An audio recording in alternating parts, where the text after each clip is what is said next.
kurang lebih 105 orang, yang 105 jiwa yang masuk Islam, dan sebagian sudah mundur dan kembali ke gereja asal mereka.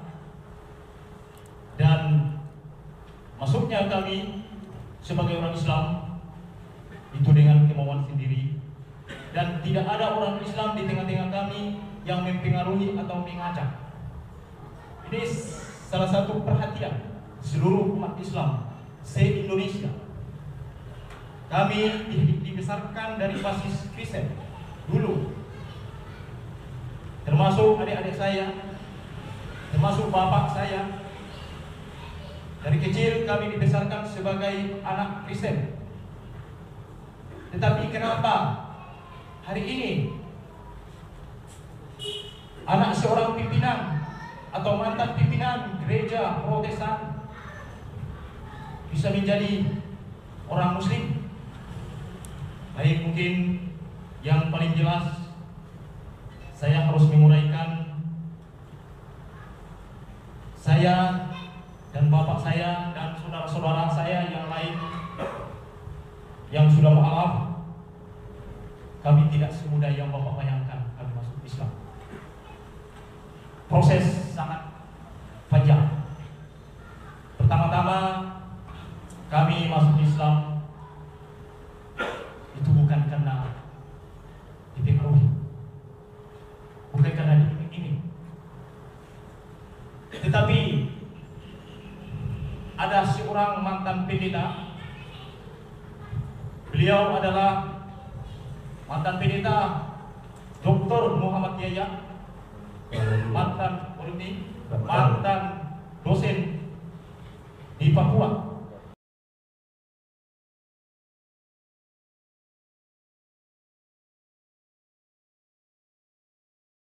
Kelahiran Manado. Beliau berdakwah lewat HP, karena kami di sana tidak punya komunikasi yang lancar, sehingga rekaman itu tersebar di seluruh pelosok-pelosok Mentawai, saya katakan. Sehingga dengan rekaman itu saya mengambil satu kesimpulan bahwa beliau menggarisbawahi orang Kristen mati, dia masuk neraka.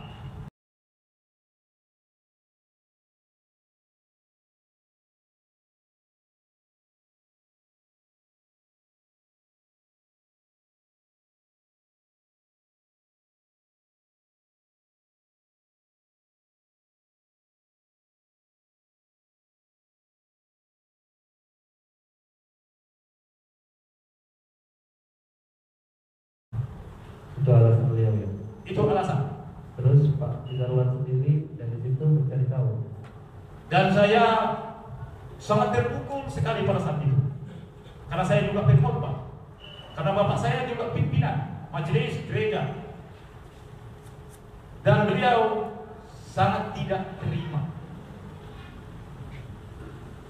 apa yang kami lakukan pada saat pertama kami mendengar ceramah beliau.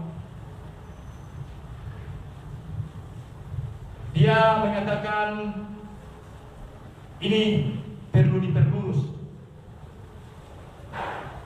Sama sekali kami tidak ada cita-cita masuk Islam. Sama sekali tidak ada cita-cita.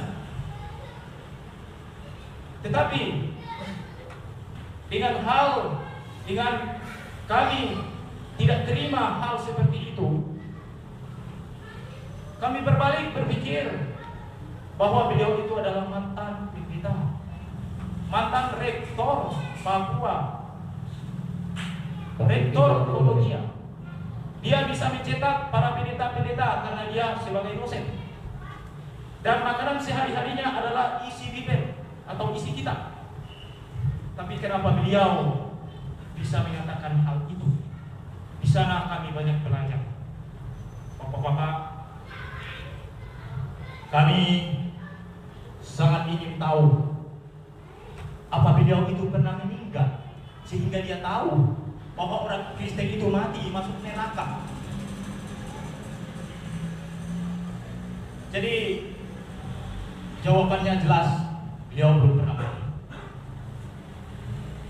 Tetapi kami tidak mau tahu hadis apa, ayat apa yang dibunyikan itu, dan kami harus mempelajarinya sendiri, bukan dari orang lain. Selama berapa bulan Pak dipelajari? Kurang lebih 9 bulan, hampir 1 tahun. Jadi kami tidak semudah itu dikatakan dari Kristen masuk Islam, semudah membalikan telapak tangan, tidak. Kesimpulannya Pak, Pak Gunawan, intinya Islamlah yang paling benar. Karena pada saat itu kami lakukan studi banding. Studi bandingnya begini.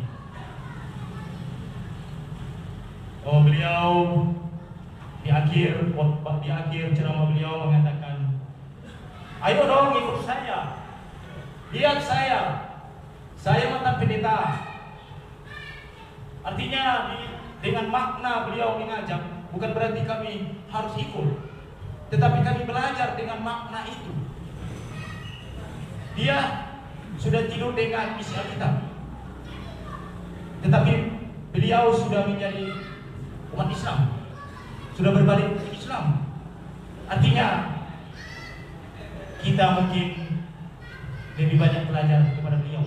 Ya, singkat Pak, intinya itu Pak Jalwani terinspirasi oleh Dr. Waloni yang banyak di CD-CD. Beliau adalah rektor daripada Universitas Kristen di Papua Mantan ya. Maka dari situ terbukalah hati untuk Pak Jalwani mempengaruhi jemaah-jemaah gereja yang lain. Singkat saja Pak, harapan Bapak untuk Muslim yang ada di Jakarta ini apa Pak? Dan khususnya masih Istiqomah Pak.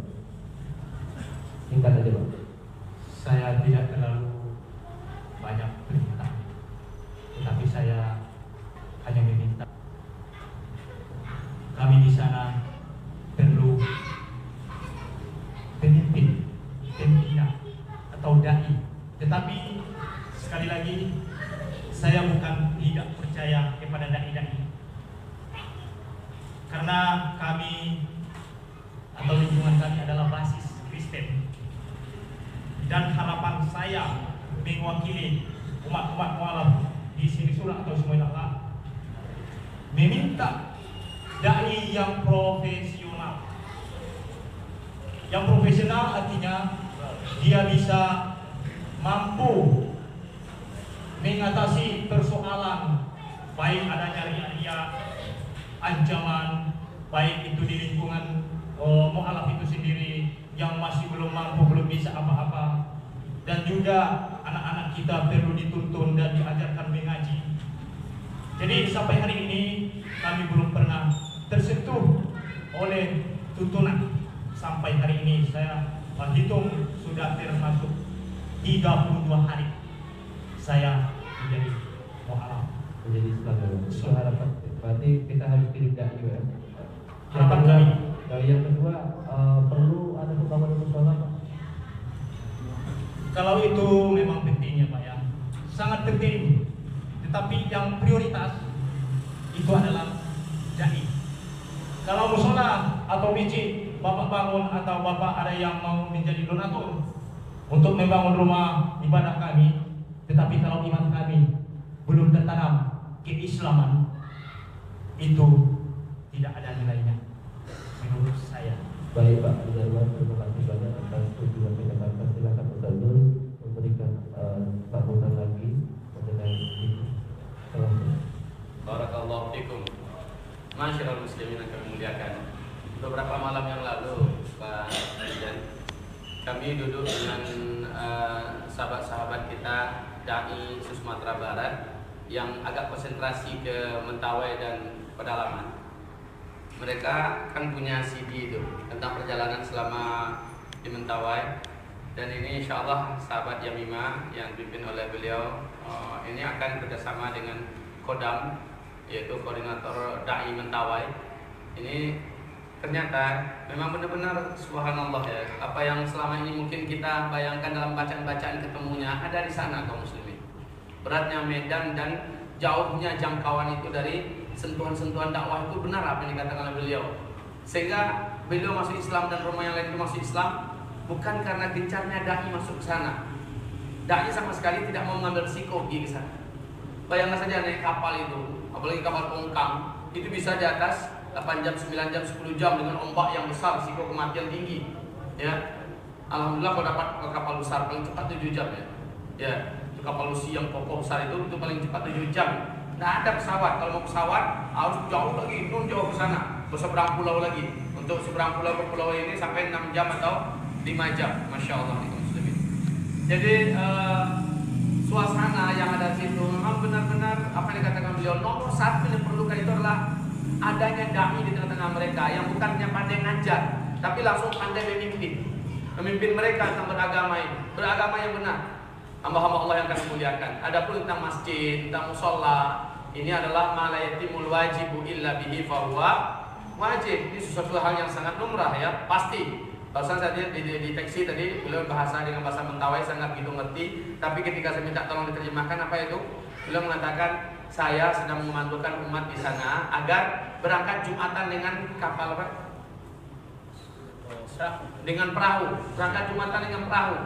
Ya, untuk Jumatan harus jaraknya masya Allah. Kalau airnya mengering itu, maka 1,5 jam jalan kaki. 1,5 jam mereka baru saja masuk Islam. Di shootingan yang kita saksikan itu, maaf ini, ternyata di tengah-tengah saudara kita itu dan penduduk di sana itu, lalu lalangnya babi itu kayak lalu lalangnya kucing dengan kita. Nah, jadi makan nih babi ada nih mau semua macam saking awalnya ya. Jadi mereka belum ngerti itu apa agama segala macamnya. Cuma masuk Islam ini karena takut masuk neraka itu. Nah, ini kalimat yang sangat menggigit sekali. Orang Kristen mati masuk neraka. Yang nyampaikanlah mantan pendeta pencetak para pendeta istilahnya. Jadi ini membuat mereka gelisah. Bukan karena dakwah kita dan kita belum lagi masuk dakwah ke sananya. Kecuali adanya alhamdulillah. Begitu cara Allah mengantarkan dakwah ya. Wa ma kunna mu'adzibina hatta nab'atha rasula. Kami tidak akan menyiksa suatu kaum sampai rasul kami kirim dulu kepada mereka. Nah, sekarang rasulnya lewat kaset. Rasulnya lewat video, lewat rekaman.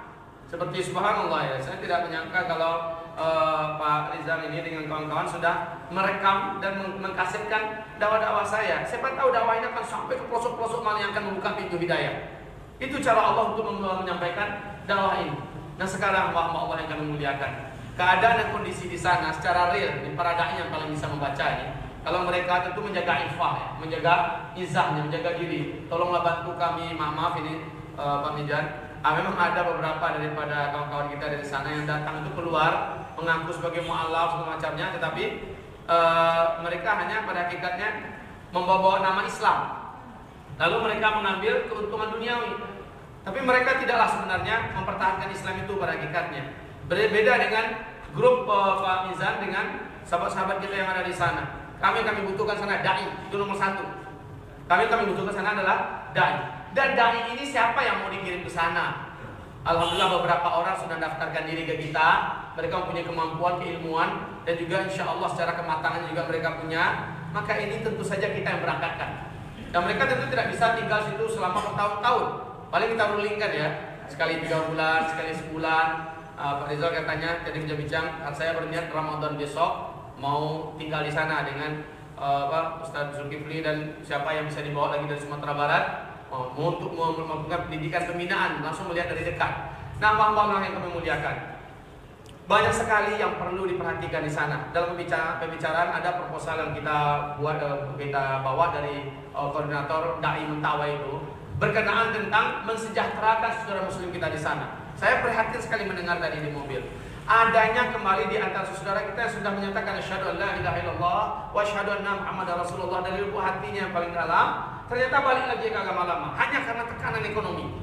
Ya, kalau seandainya tidak balik lagi ke agama lama, anak kamu tidak dinaikkan kelas, maka anak kamu tidak dibiayai sekolahnya, bahkan dia macam-macam seperti itu. Apalagi dengan kondisi ekonomi yang sedang anjlok sekarang ini kaum muslimin. Maka kita adalah keluarga besar se-Indonesia kita mendengarkan ini. Sebenarnya istiqomah aja, konsentrasi ke situ selesai sudah. Ya, konsentrasi ke anak-anak mereka di sana kita yang tampung. Kalau perlu saya sampaikan ke beliau tadi, tolong Pak Mijan, carikan kepada kami orang-orang yang cerdas, pintar, kita sekolahkan mereka di luar. Ya, pulang sana nanti jadi dai tetap. Saya katakan begitu. Kita sekolahkan di luar, kami yang carikan biayanya. Nah, sama ustaz-ustaz kita yang langsung konsentrasi di Mentawai, saya sampaikan juga begitu. Saya tidak suka kalau kirim dai ke sana sebentar pulang, kirim dai ke sana sebentar pulang. Oke, sementara bisa lah ngajar ngaji, ngajar cara wudhu, ngajar cara sholat, macamnya. Tapi saya lebih suka, saya sampaikan, saya dengan yang Imam di Jakarta akan konsentrasi menyekolahkan anak-anak yang ada di sana itu nanti pulangnya jadi pemuka-pemuka agama, dan ini lebih besar. Peluang untuk masuk Islamnya kaum muslimin di sana itu besar sekali. Apalagi sekarang di sana itu sedang ada proyek semacam Madinah project ya, yaitu semacam kelurahan yang dibeli dan dibebaskan sekarang ini. Meter per meternya masih murah itu. 1 hektarnya masih 12 jutaan yang saya dengar dan saya baca dari ininya. 12 jutaan itu akan dibebaskan minimal itu 10 hektar dibuat perkampungan muslim dan ada masjidnya. Jadi nanti konsentrasi Jumatan segala macamnya di situ dibuat kaum muslimin. Nah, ini apabila menjadi perhatian kita bersama dan sesuai dengan isi khutbah kita tadi, adalah lahan yang paling subur untuk kita. Mudah-mudahan ada di antara kita menjambangi saudara kita di sana. Gimana Pak Medan? Ya, kami datang dengan saudara kami dari Jakarta ini. Kita langsung lihat Pak, sudah ada maunya rumah kampung untuk kita istilahnya kan. Kita lihat dari dekat. Kita lihat dari dekat bahwa asnaf zakat yang 8 itu mereka berhak seluruhnya menerima. Sementara kita kadang-kadang di Jakarta ini susah menerima siapa. Dan mereka berislamnya sungguh-sungguh, serius. Bukan berislam karena ikut-ikutan, serius. Mereka butuh seluruh apa yang bisa mencerdaskan mereka. Ini nomor 1 sekali kaum muslimin. Dan itu tentu saja bukan hanya orang, tentu saja didukung dengan sarana dan prasarana. Ini tugas kita bersama. Ini keluarga besar akan bekerja sama. Jadi kaum muslimin yang kami muliakan, mungkin itu Pak Iza dan Pak Mijan, barakallahu fikum. Saya hanya mengimbau kepada kita, ayo gerakkan hati kita dan gerakkan kemampuan kita. Kalau nggak sanggup kita berangkat, ganti diri kita yang berangkat ke sana. Nah, bayangkan saja kemampuan apa yang bisa kita curahkan dan kita kerahkan. Akan bertambah harta kita, akan lapang rezeki kita, akan sembuh penyakit kita, akan dimudahkan oleh Allah urusan-urusan kita insyaallah taala. Jadi kepada kawan-kawan nanti dan bapak-bapak, jangan pilih-pilih. Jangan pilih-pilih. Asma radhiyallahu anha berkata kepada Rasulullah, saya yang saya punya hanya pemberian dari suami saya Zubair. Cuma itu yang saya punya. Bagaimana Rasul? Saya sedekahkan enggak? Kata Rasulullah, kamu mau Allah pilih-pilih untuk diberikan kepada kamu, atau Allah memberikan segala-galanya kepada kamu? Kalau kamu pilih-pilih, Allah akan pilih-pilih juga mau memberikan kepada kamu. Jadi kepada kita kaum muslimin, jangan pilih-pilih untuk diberikan kepada agama Allah ini. Maka Allah tidak akan pilih-pilih juga apa yang akan diberikannya kepada kita. Subhanallah. Baik kaum muslimin yang kami muliakan, kawan-kawan silakan bergerak. Kaum muslimin yang nggak ada buat sekarang nanti bisa diantarkan kepada pengurus, insyaallah. Yang mau berangkat bisa berangkat, kita akan fasilitasi. Kalau tinggal kontak saja saya nanti ke Sumatera Barat. Saya hubungkan dengan koordinator utamanya, yaitu Sobir. Beliau adalah salah seorang yang ahli tafsir insyaallah dan sangat tawadhu, dan beliau sangat menguasai tentang masalah dakwah di Mentawai ini. Bersama-sama kita akan antarkan Bapak jika ada yang mau silaturahmi ke sana.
my older view that the Bible is the inspired Word of God with no errors in it came under fire for just this reason. We don't have the originals of any of the copies of the New Testament or the Hebrew Bible either. What we have are copies that were made centuries later in most cases by scribes, some of whom weren't very good, and these copies that we have all have changes in them. This is what my earlier book on misquoting Jesus was about, is that we have thousands of copies, and these thousands of copies have hundreds of thousands of differences in them. And I got to a point where it no longer made sense for me to say that God had inspired the words of this text, because we don't have the words of this text. And so what would be the point of even saying God had inspired them? We don't have them. And so this was another sort of moment for me when I realized that, in fact, this older belief of mine simply wasn't credible. And I started realizing that, in fact, there are a lot of mistakes in the Bible. Contradictions, discrepancies, different points of view. Different authors have different things that they have to say about fundamental issues, about who Jesus is, who God is, what salvation is. And so that the Bible is not a unified monolith. In fact, it's a book that has lots of different points of view represented in it. Let me talk about the surviving copies that we do have. First, give you a sense of the numbers of books that we're talking about. New Testament was originally written in Greek, and at last count we had over 5,700 copies of the New Testament in the Greek language in which it was originally written. These copies can be compared with one another, and when you compare these copies with one another, there are lots of mistakes in them, because no two of these copies are exactly alike in their wording. Many of these differences in the manuscripts are so unimportant that you can't replicate them in translation. Okay? In other words, like they changed the word order in Greek, where you'd have to translate the same way no matter what the Greek word order is. So, I mean, it doesn't really matter very much. By far, the vast majority of these hundreds of thousands of differences are significant for nothing more than showing that scribes in antiquity could spell no better than my students can today. And scribes, of course, didn't have spell check. Scribes, in fact, didn't even have dictionaries. And many scribes didn't care how they spelled anything. Sometimes you'll be reading a manuscript and there'll be the same word that occurs, say, 3 times within a couple of lines, and the scribe will spell the same word 3 different ways. He just doesn't care how the word is spelled. Well, so, you know, you've got lots and lots of those kinds of changes, and what do they matter for? They don't matter at all. So, having said there are all these hundreds of thousands of differences, I want to stress that most of them don't matter for very much. Some of these changes, the ones that don't matter, basically, are accidental mistakes. Scribes were sometimes tired or sleepy, sometimes they were distracted, sometimes they were inept or unqualified, and they made mistakes. They would leave out a word, they'd leave out a verse, sometimes they'd leave out a page. They just made mistakes sometimes. Mistakes where scribes just slip up, and intentional mistakes where it looks like scribes are actually trying to change the text. Now, I don't know for sure that scribes are trying to change the text. I don't have any scribes around to interrogate about the matter. But there are some changes that don't look like they could possibly simply be a slip of the pen. And there are others that are debatable, whether they were a slip of the pen or not. But let me give you a couple of examples, and you'll see that some of these look like scribes maybe wanted to change the text. I'll give you a couple for instances. In Mark chapter 1, the Gospel of Mark, we read at the very beginning that we read, as was written in Isaiah the prophet, behold, I send my messenger before your face to prepare your way for you. Okay, this is in Isaiah the prophet, behold, I send my messenger before you. This is a very interesting passage because the passage that's quoted is not Isaiah. It says in Isaiah the prophet, and then it gives the quotation. The passage quoted is actually Exodus. So it's interesting that in the later manuscripts of Mark's Gospel, the text is changed. So that it no longer says in Isaiah, as is written in Isaiah the prophet. Now it says, as is written in the prophets. Which we actually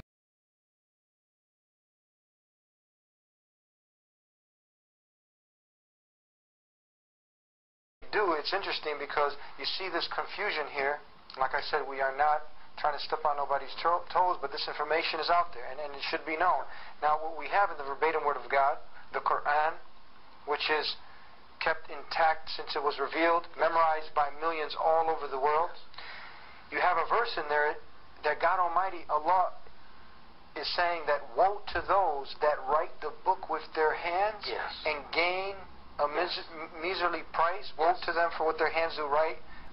Yeah, we certainly do, and we can see this specifically in terms of some places in the Bible where we know when something was added, we know why it was added, we even know where it was added. Give us some examples now. Yeah, if I can reach over here to King James Version of the Bible. Yes. And I'm using this one because the King James Version is from a late Greek source manuscript, not an early one.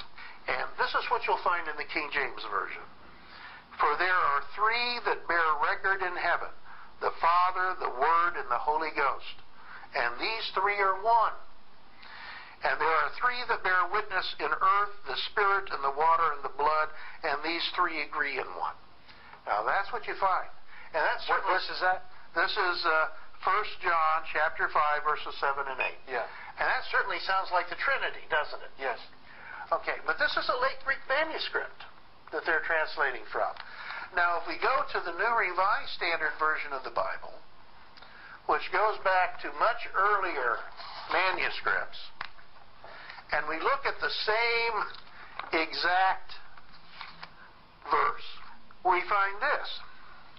There are three that testify, the Spirit and the water and the blood, and these three agree. And that's it. Everything about the Father, the Son, and the Holy Ghost and being in heaven and these three are one, that's a later addition that does not exist in the oldest manuscripts. And in this particular case, we know when this was added. It was added around the year 380. It was added in Spain, in a manuscript in Spain, and from there went into the Latin Vulgate, Jerome's translation of the Bible into Latin, and then subsequently was picked up from Latin sources and some late Greek manuscripts, which is how it got into the King James Version. But the original, there's absolutely no mention of the Father, the Son, and the Holy Spirit. What's the one from, I believe it's Mark, towards the end, where you have bits, whole chunks that are not... It's the last part of Mark. Most of the early manuscripts end with verse 8. This is chapter 16, verse 8. That's where it ends. But in later manuscripts, it goes on from verse 9 to verse 20, talking about the resurrection of Jesus. And this is a big later addition to the These are known Bible. facts. How about the story of the adulterer and the adulteress? Oh, and John. Yeah. Doesn't exist in the earliest manuscripts. The one where Jesus says, how does it go? He said, those without sin cast the first stone. Yeah. Wonderful story, beautiful story. The entire chapter is a later addition. Doesn't exist in the earliest manuscripts that we have. I mean, this is something profound. I mean, it's amazing. Any sincere person, what should he do now? What does he do? He's confused. You've confused some people. Some people knew it from the get-go. I mean, where do we go from here now?